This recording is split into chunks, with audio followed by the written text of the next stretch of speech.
Përshëndetje dhe mirë se erdhët në kanalin tim Ida Roma. Duke ju dëshiruar aqërim të lehtë dhe të pranuar, po filloj me recetat e iftarit. Recetën për sot, të cilën e kemi përgatitur, është iftar i shishëm, i lehtë, që mund ta përgatisni për vete ose për mysafir. Ka meny të bollshme për të gjithë. Filloj me përgatit recetën. Fillimisht po e përgatisim mishin. Për këtë recetë, unë kam përdorur mish, fileta viçe, 1 kg e 300 gram mish. Kështu po përgatisim gullashin për sot. Pra, në këtë mënyrë. Është ideale për ta përgatitur për vete ose kur keni të ftuar mysafir. Masat për më shumë persona do t'i 2 fishoni ose 3 fishoni. Varet për sa persona do të përgatisni. Mishin po e ndajmë kështu në pjesë, duke i dhënë formë pak. Edhe tash, pasi mishi është gati, vazhdojmë edhe e kavërdisim. Në tigan kam shtuar pak gjalp. Shtojmë qep, të cilët i kam bërë në rende. 2 qep mesatare i kemi kaluar në rende. Tash po i kavërdisim kështu duke i përzier me gjalpin. Pastaj e shtojmë mishin edhe vazhdojmë i përzim. Parafërsisht do të shtoni dikon 7-80 gram gjalp, por ju do ta shikoni nëse ka nevojë për më shumë ose më pak. 7-80 gram besoj që janë të mjaftueshme për me përgatitur recetën. Dhe pikërisht gjalpi është ajo që do jep shije më shumë edhe gjellës që do e përgatisim për sot. Pasi që mishi ka filluar të kavërdiset, po e shikoni që vetëm se ka filluar që ta lshoj lëngun. Shtojmë hudhër pluhur, biber të zi, dikon 1 lugë të çajit. Pastaj vazhdojmë shtojmë kryp, 2 lugë të mesme me kryp, nuk i mbushni plot. Edhe biber të kuq, do të shtojmë 1 lugë të gjellës. Vaj i shtojmë gjithashtu dikon 20-30 ml. Edhe tash vazhdojmë edhe e përzim mishin kështu. Te mishi shtojmë edhe 1 gotë me salcë domate, që është 220 ml. Tash vazhdojmë me përzim edhe e la që kjo të filloj të zihet. Në fund po i shtojmë edhe ujë, dikon rreth 1 litër e gjys ujë, e mbuloj mirë edhe e la që të zihet kështu ngadal derisa mishi të zihet. Nëse ka nevojë gjatë zierjes do ta kontrolloni, nëse mishi nuk ju zihet i shtoni ujë ku paskue nga pak edhe tash themi se mishin ose gullashin e kemi të gatshëm. Pra është të zier mjaftueshëm mirë. Është një mënyrë tjetër e përgatitjes së gullashit me salcë domate, por që shijon shumë. Provoni recetën, qoftë për veti ose për mysafir.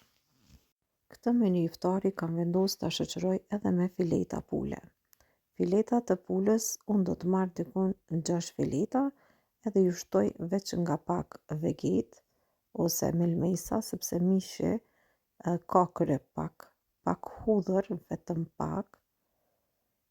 Te mishi shtojmë edhe nga kjo salcë që e kemi këtu, por që është opcionale, pra nëse dëshironi me shtu, nëse jo, atëherë nuk i shtoni salcë, por do ta leni mishin ashtu vetëm të kriposur mirë. Tash po i bëjmë 1 mbi 1 edhe do t'i la kështu anash edhe vazhdojmë me filetat e tjera.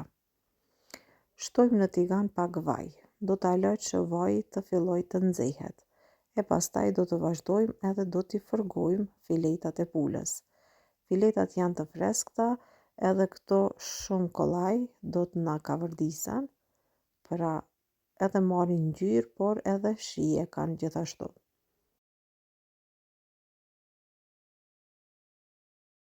Që mishit ju bëhet i mirë, do ta leni nga njëra anë të kavërdiset e pastaj nga ana tjetër. Është mirë ta kavërdisni në temperaturë mesatare edhe ngadalë që të pjeket mishi mirë. Pra kështu e përgatisim edhe mishin apo filetat e pulës.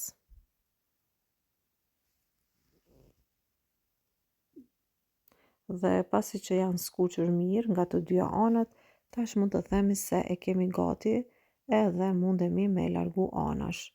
Kështu vazhdojmë edhe me pjesë tjera, pra i skuqim mirë, mjaftueshëm, edhe kur të skuqen do t'i largojmë anash, kështu ta bëjmë gati krejt recetën.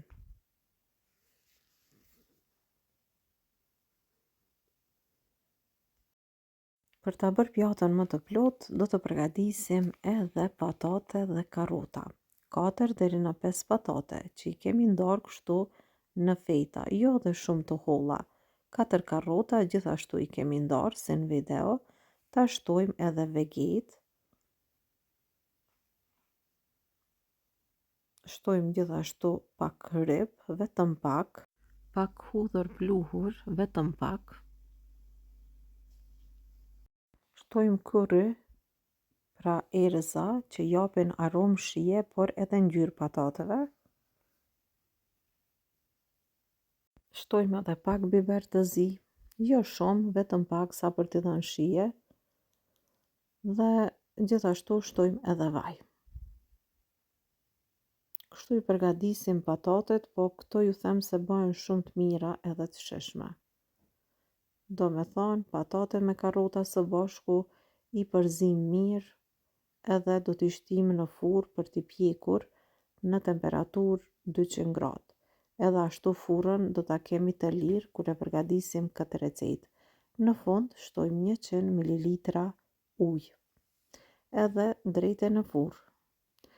Në anën tjetër po përgatisim edhe pilav. Për këtë recetë do të përdorim 2 gota me orez ose pilav. Pilavin e pastroni mirë edhe tash shtojmë pak vaj. Pasi e kemi pastruar, e leni të kullohet, i shtojmë pak vaj, e kavërdisim për 2 minuta e pastaj shtojmë edhe përbërësit e tjerë. Shtojmë krypën, një lugë të mesme me kryp, pak biber të zi, edhe ajo që krejt në fund i shtohet është uji.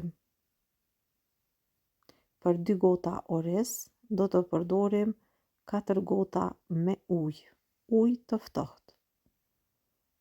4 gota.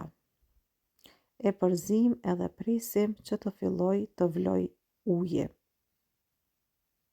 Nëse e përgatisni në këtë mënyrë, unë besoj që pilavi do ju bëhet shumë i mirë. E tash kur ka fillu me vlu, e mbuloj me kapak, do ta lë në temperaturë minimale në shpejtësinë e parë që të zihet ngadalë. E tash pilavi është zier, e kemi gati. Do me thonë të gjitha recetat janë gati, tash na mbetet vetëm se të servojmë në pjata. Pasi që ka arritur edhe koha e iftarit, ne po bëhemi gati edhe po i servojmë pilavin në një anë edhe të gjitha ushqimet të cilët i kemi përgatitur. Marrim edhe mishin, këtu që e kemi kavërdisur mirë, pastaj shtojmë edhe patatet që i kemi pjekur në furrë dhe shikoni se sa të mira që janë bë në 200 gradë derisa të pjeken mjaftueshëm mirë. Shtojmë pak nga patatet dhe karrotat, por ju them se nëse e provoni, besoni që do ta pëlqeni këtë recetë shumë. Masat i keni krejt të shënuara, sa kryp sa ju duhet për këtë recetë. Përgatisni sepse çdo gjë është e saktë. Tash këtu e kemi mishin, edhe pak mish do të shtojmë këtu anash, me pak lang edhe çdo gjë e kemi gati. Tash na mbetet vetëm se t'i provojmë recetat. Të gjitha agjëruesve ju dëshiroj agjërim të lehtë dhe të pranuar. Provoni recetat sepse bëhen shumë të mira dhe të shijshme, qoftë për veti ose për mysafir. Janë receta të shkëlqyera. Tash do t'i servojmë. Edhe tavolinën e kemi gati. Vazhdojmë e servojmë edhe presim iftarin. Neve na bëfshin mirë e juve nëse i përgatisni ju bëfshin mirë. Mirëmbëjtje deri në recetën tjetër të radhës.